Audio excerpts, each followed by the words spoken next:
welcome back to my channel. It's really nice to see you all again.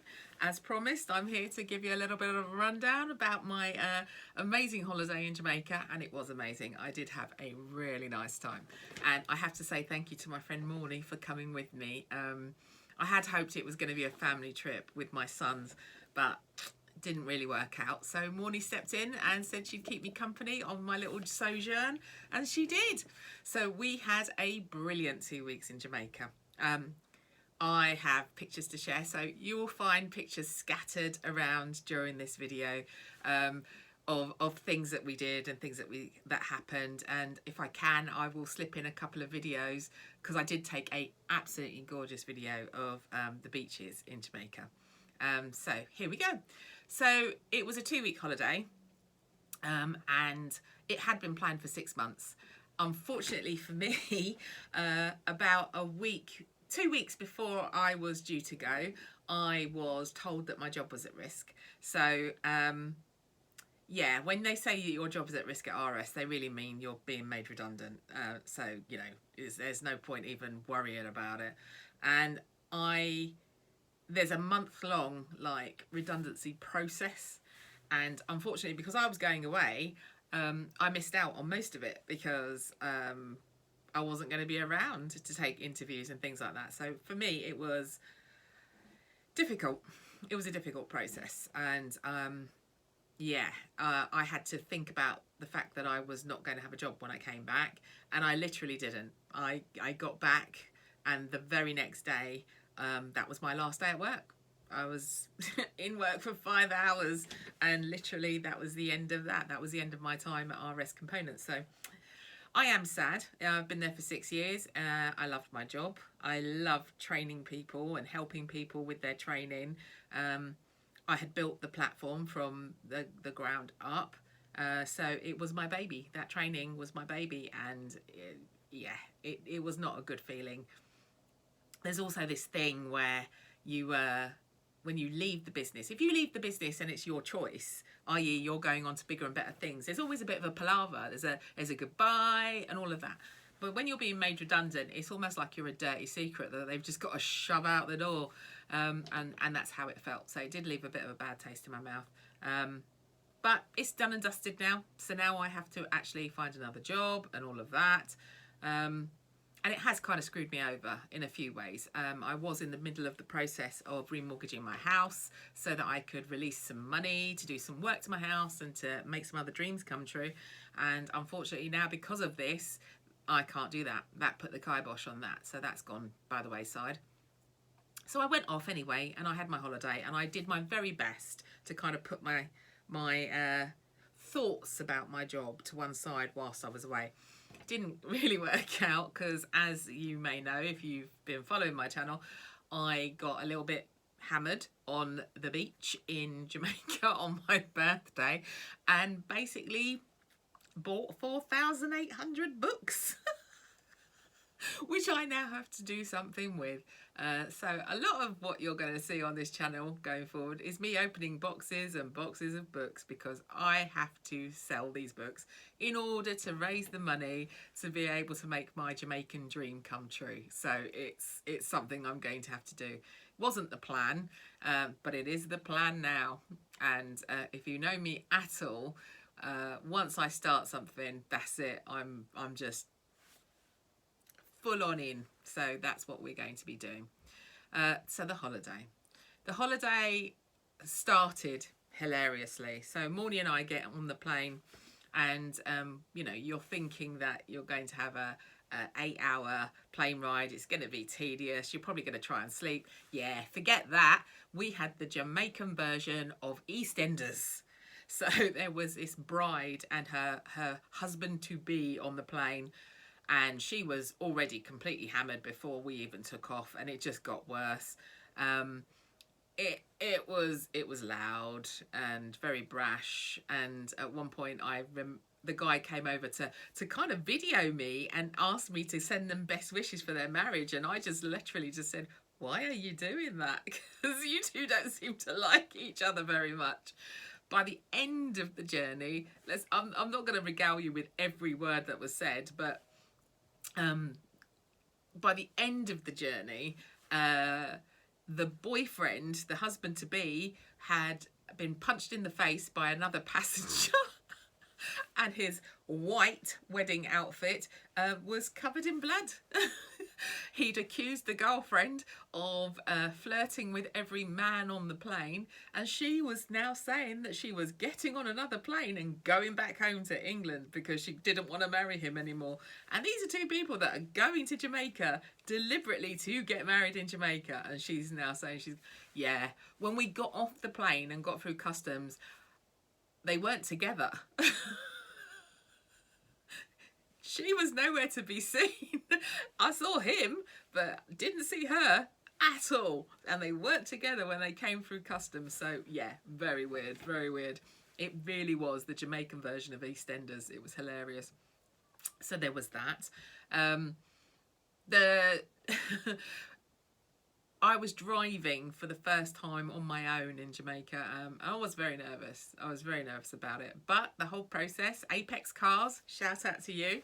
They were brilliant. I picked up the car at the airport, and we stayed with a friend of ours in Kingston overnight before we drove up to Junction the next day. But, you know, I did really well. I'm really proud of myself. I managed to drive for 2 weeks in Jamaica, no accidents, and well, no, I was going to say no mishaps, but there was kind of one, which I will get into in a little bit. So, you know, stay tuned for that story. But most of the time it was fine. I have to say, Jamaican drivers are insane. I don't know what they're teaching them in lessons. And I mean, I was a driving instructor at the beginning of my adult life. And yeah, I've never seen driving like it. It was just horrific, to be quite fair. I mean, you've got, yeah, everywhere, just coming at you from every direction. Forget indicators. Apparently, blaring your horn is an indicator. It's an indicator that you're gonna do something stupid. And there was a lot of something stupid going on on the roads. So yeah, it was an eye opener. I will never, ever, ever diss English drivers again after what I witnessed in Jamaica. It was just, yeah, terrifying. My advice, if you are not a confident driver, do not self-drive in Jamaica. Hire a driver, get them to drive you. If you do not feel confident driving, do not do it. You will be scarred for life. You will be scarred for life. So when we got to a Junction, obviously the first thing I wanted to do was go and see my dad. So I went to the graveyard. I saw Dad's stone. Picture is included in the screen right now. And it looks beautiful. I spent a little bit of time with him. I literally sat on his stone and had a little chat until my backside was burning because it's a marble sarcophagus, and yeah, it got hot. So that was a lesson for life. Do not sit on a marble grainstone in the middle of the day in Jamaican heat, because you will get sunburn on your bum, and I did. So, but it was nice. I was really glad that I went, and the stone has come out beautiful. The design that we did, it just looks lovely. So I think Dad would be very pleased. So that was a really nice thing to do. I also went and saw my family, and I saw my cousins, and that's the start of a very funny story. My cousin Ange, shout out Ange, thank you. We had she offered us some soup. So I knew what the soup was, chicken foot soup, right? If you know anything about Jamaican culture, you'll know what chicken foot soup is. It is what it says on the tin. It's chicken foot soup. So I knew what I was getting. However, poor Morny did not. So when she puts her spoon in to take her first sip of chicken foot soup, this massive chicken foot comes out of it, and the look on her face was just spectacular. Chef's kiss. I couldn't stop laughing because I knew what was coming. She did not. So she is a dog owner in the UK, and obviously chicken feet in the UK are used for something slightly different, like treats for your dog. You're not going to give them to people. But in Jamaica, chicken foot soup is just delicious, and it's something you have. So poor thing wasn't sure exactly how to manage the chicken foot soup situation, and she was just kind of embarrassed, and I did feel a bit sorry for her. So I just said to say to her, look, just drink the soup. My cousin isn't going to be upset that you didn't eat the chicken feet, because she's going to understand that you're English and that it's not your kind of thing. But we both agreed that Angie's chicken foot soup was absolutely gorgeous. Jamaican food is amazing. I actually lost 5 pounds. I'm on holiday. You're expecting to actually gain weight. I didn't. I actually lost 5 pounds. Another reason why I want to live in Jamaica, because the food there is just better for me. It's healthier. Everything's freshly cooked. There's none of this, you know, pre-packaged stuff. There's no additives and stuff. If you're getting freshly cooked food, it is freshly cooked. If it is fresh vegetables and fresh fruit, it's fresh vegetables and fresh fruit. You don't get all the gubbins and preservatives that we are stuck with in the UK. I would say the only junk food, and I say that in inverted commas because it wasn't really junk food, was KFC. That's the only thing that we had that was remotely naughty. And we went up to Mandeville, which is like a big town, city, up in the mountains in Jamaica. And we went there for the day to go and have a walk around and visit the market, and yeah, that was fascinating. Really, really busy place. It's just non-stop people, non-stop movement. But one of the things we did whilst we were there was we went to KFC. That was an experience. KFC, we were in KFC waiting for food for an hour, a whole hour, because it's freshly cooked and there's so many people in there waiting to be served. If I say to you that you start in the morning with the number 1 as your first order, if I tell you that our order number was in the 3000s, that will tell you how many people were served in that KFC during the morning. So ka-ching for KFC. But as a customer, that's a long wait. That's a long wait. It's almost like they went outside and ended the chickens and brought them in. But it was really nice. I'd like to say it was worth the wait, but it wasn't worth the wait. But it was really nice. Compared to what we get in England as KFC, nothing. It's like English KFC is like cardboard compared to Jamaican KFC. Jamaican KFC has flavour. It was just delish. So it kind of was and wasn't worth the wait, and we were starving. So, you know, we ate. We ate. But that was literally the only fast food that we had whilst we were there for the entire 2 weeks. We ate out every day, apart from one night, because it rained so hard this one night that we couldn't actually walk down from the Airbnb that we were staying in, because the hill was quite steep. And it was like there was a river coming down this driveway. And I just said to Morny, I am not risking trying to walk down that in flip-flops. I'm not that hungry. So we ended up having Jamaican cheese and crackers and some fruit for dinner that one night. And you know what? It was lovely. We had it on the balcony. We sat on our veranda. We watched the rain. We ate our cheese and crackers whilst the rain came down. It was still hot. So we were just enjoying the ambience of the rain pouring down on this gorgeous night whilst eating and drinking our well, she had rum. I had Red Stripe, but you know. So that was one evening. But every other day we ate out. I ate so much fish. I am surprised I don't look like a fish. I mean, you can still see I've still got a little bit of a tan. It is starting to come off. The main problem I had is that I got burnt on the back because I fell asleep on the beach and Krispy Kremed myself on the back. So when I got back home, I found that I was peeling like a crazy person. And you know that do you remember Jungle Book, the movie Jungle Book? Well, my problem was that I had the itch on the back and I couldn't scratch it, and I live alone, so I couldn't get to it to scratch. So I'm going around doing the bare necessities dance in my house, trying to scratch my back off of doorposts. It actually was quite a ridiculous look, but I was so itchy. But yeah, it's all, my top layer of my skin is literally sloughed off. This was the thing that I bought myself in Jamaica. So it's like a caftan and it's really comfy. And I thought I'd put it on for this video so that you could have a little bit of a Caribbean vibe and see the colourful nature of Jamaica. So we also went to Black River. Now, this was an amazing trip. Highly recommend it to anybody that goes to Jamaica. Go to Black River and do the Crocodile Safari tour. It is insane. The river is so clean. You can see the bottom, the water. If you put a glass in the water and bring it up, crystal clear. It is just beautiful.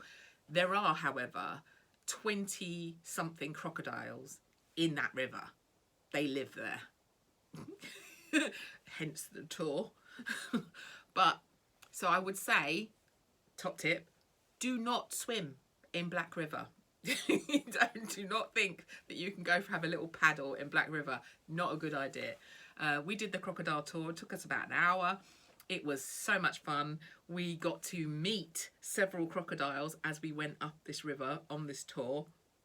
The guide on the tour was just so knowledgeable and he knew the crocodiles. The crocodiles, he would just call them. They came to the boat. He stroked them. He fed them chicken. They weren't aggressive because I kind of guess they knew that they were going to get a treat. They knew this. They know the boats. They're smart animals, and you can stroke them and you can pet them. And I can't get over. I cannot tell you how much I enjoyed that tour. So I'm going to slip in a little clip.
I hope you enjoyed that as much as I did. I got to drive that boat, by the way. I got to drive that boat. He let me take control. I'm not entirely sure the rest of the passengers on the boat enjoyed my driving as much as I did, but I can genuinely say I drove a crocodile tour boat. I mean, yeah. As adventures goes, that's not a bad one. So really enjoyed that. Then we went to the Pelican Bar, which is off the coast of just near Black River.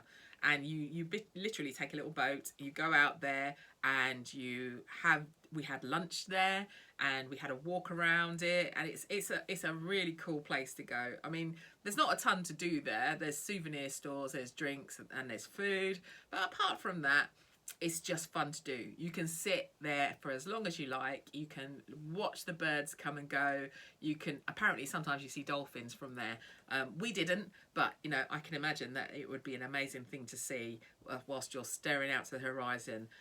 We had lovely fish lunch there, and just a great day. Just a great day all in all. So a couple of other things that I did was I went and visited some family friends, had spent some time with a wonderful lady called Miss Marjorie, who's like 94 years old, sharp as a tack. Had a couple of hours of really enjoyable visits with her. Made friends with her lovely little doggy, so that was fun. We also went and spent some time with one of my dad's cousins, who, so I suppose she is a cousin. I don't know how many times removed, but it was weird because she just looked like me. She looked so much like my father. Her face was the same as my dad. and that was one of the loveliest things about going to Jamaica, is I feel at home. I feel like I belong. There are so many people there that look like me, that we have a similar face. There's so many people. I just feel like I found my tribe, and I feel the love. And it's just a lovely feeling that I have been missing for a very long time. So another reason to want to move to Jamaica. We also, part of our trip, Morny decided that, if she's coming to Jamaica, she's got to go to Montego Bay. That everybody's told her that Montego Bay is the place, and she has to go there. She has to go there. And I thought, seeing as she's my friend and she has made all this effort to come with me, I have to acknowledge that request and make it happen. So we drove from Junction to Montego Bay. The initial idea was to drive to Montego Bay, stay there one night, then drive to Ocho Rios and stay there one night, and then go to Kingston to catch our flight back. But didn't exactly work out like that. So the sat-nav sent us on this route to Montego Bay. And obviously I believe the sat-nav because, I don't really know. I did not know that there's another route that is actually flat and that we could have taken. It would have taken us an hour longer, but it would have been a less stressful route. So yeah, another lesson. Make sure you check what the alternative routes are, because there may be a route that's actually easier to do. The route that the sat-nav sent us on was up through the mountains. So I just thought this journey was never going to end. I was so stressed by the end of it. We just seemed to go up and down and up and on all these curly mountains, and there's sheer drops. So the road, there is a sheer drop on the side of the road on Morny's side of the car. And I didn't know, but she's afraid of heights. So the entire time she's like this, like a limpet clinging to the handle of the car and the arm of the car and jumping at every single kind of turn I made because she's terrified of the height. And and this is making me more and more stressed because I'm seeing her distress and getting more distressed myself because of her stress. And you'd think you're driving on these curly, windy roads that other people coming in the other direction would have some common sense and slow down. That would be a no. No. Still driving like maniacs. And you can see wrecks of cars. So it's like, did that wreck happen because of the driving? Or I just it's insane. And to top it all off, the sat-nav takes us up a road that no longer exists. So we're driving up this road and suddenly we can't I said to Morny, I can't go any further. I've just got to stop. I've got to get out of this car. I am literally shaking with this road. It's full of ruts. It's awful. It's worse than a dirt track. It is like a track up a mountain goat would only want to go up. So we get out of the car and for a breather, and this really lovely couple at a house that's to the side of the road just says to us, are you okay? It's like, no, I'm really not okay. I am really not okay here. What is going on? Is this the road to Montego Bay? And they tell us that actually it used to be the road to Montego Bay, but it isn't anymore. It hasn't been the road to Montego Bay for quite some time because there's a new road, and that the sat-navs are still sending people up this road. They also tell us that if we keep going, there's like a ridge, so you get to the top of this particular hill, this mountainy bit. They said that the road just disappears after that. It just stops. Now, we all know that if you get to the top of a mountain, the only way to go is down. So we were about to drive over the summit of a mountain that just stopped. That would have been an interesting experience.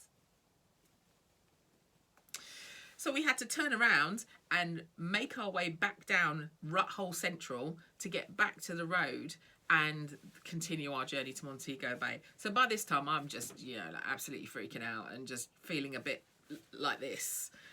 I get us to Montego Bay, to the Airbnb that we're staying in, and I literally get out of the car and I'm like, I've just got to lie down. I have got to lie down because I am so stressed and disorientated right now that I have got to lie down. In Montego Bay, we stayed at this amazing Airbnb. The host, Antonio, was absolutely lovely. He made us feel so welcome. I would highly recommend staying with him. He is on I think it's Airbnb, so you can check out the place. It's just lovely. Pool, pictures will be attached, so you'll be able to see that, but absolutely wonderful. Had a lovely stay there. Got to witness a tree being taken down because Antonio is having some work done at the property, and they had to remove a massive coconut tree. I mean, I think it was a palm tree, not a coconut tree, because there was no fruit on it, so I think it was a palm. But the skill involved in removing this tree without taking out the house or anything else was just insane. It was something to behold, and I was so impressed by that. So impressed. Whilst we were there, Antonio introduced me to the lady girl boss of she runs a construction company all over Jamaica. She does buildings for people. Lady by the name of Diana, and I was so impressed by her. We sat and we chatted, and I told her what my idea was about moving to Jamaica and what the Airbnbs and the retirement community that I want to create, and she was really excited by my ideas, and she actually said she might have a piece of land in mind that I could do what I wanted to do, and she did. So I have seen the possibility of a gorgeous piece of land in Jamaica. Diana sent me videos and pictures of the property, and I think I'm going to need to go back and have a good look at it to make sure that it is what that is what I want and it's where I want it. But if it is, then the next step is for me to come up with the finance. So please, please, please buy some books. Because I'm going to need to put a deposit down on this place, which means I need to sort out a job here because I need to refinance my house so I can get the money out to put the deposit on. Because the people have said that if I put the deposit down, then they won't put the property up for sale commercially, and they will give me the chance to buy it properly myself. It's 4 acres and it is just stunning. I can't tell you. I mean, it's raw land, so there's an awful lot of work that would need to be done, and clearance and trees to be removed and all of that. But where it is and what it is, it could be perfect for me. So watch this space on that one. In the meantime, I am now back and I have to sort out a job. I also have to sort out the 4,800 books that I have bought. Yeah, don't drink. Don't drink and mess about with eBay. It's actually, do you know what? I keep saying don't do it, but it could be the best thing I've ever done. I don't know yet. It's still a work in progress. Ask me in 6 months when I'm still stuck with all these books. But I have hopes that I can do this. I have some faith in myself that I can actually achieve what I need to achieve. Having said that, one pallet of these books has still not arrived. It's due on Monday, and I genuinely do not know what I'm going to do with it because there is no room in my house. The electricity company want me to take a meter reading. I can't, because there's 3 piles of 5 high boxes of books stacked in front of where the meter is. So I can't actually get to the meter to read it. It's just not going to happen. I am not trying to restack those boxes. It's why do I do these things to myself? I think I'm a glutton for punishment. I really am. However, it is an adventure. And you gotta have adventures in life. You really do. Because otherwise, if there's no adventures, no challenges, what's the point? What are we all doing here? So, I'm going to just end with a few more pictures from my trip, and I'm going to share with you the panorama of one of the most beautiful places on earth. that I absolutely adore. I'm really glad that you've joined me for this video. I have tons more stories to tell, and I probably will in other videos, but for this one, this is it for now. Thank you so much for joining me. I hope you've enjoyed this. Please like, subscribe, follow along, and check out how this journey goes, because it's going to be fun. Take care now.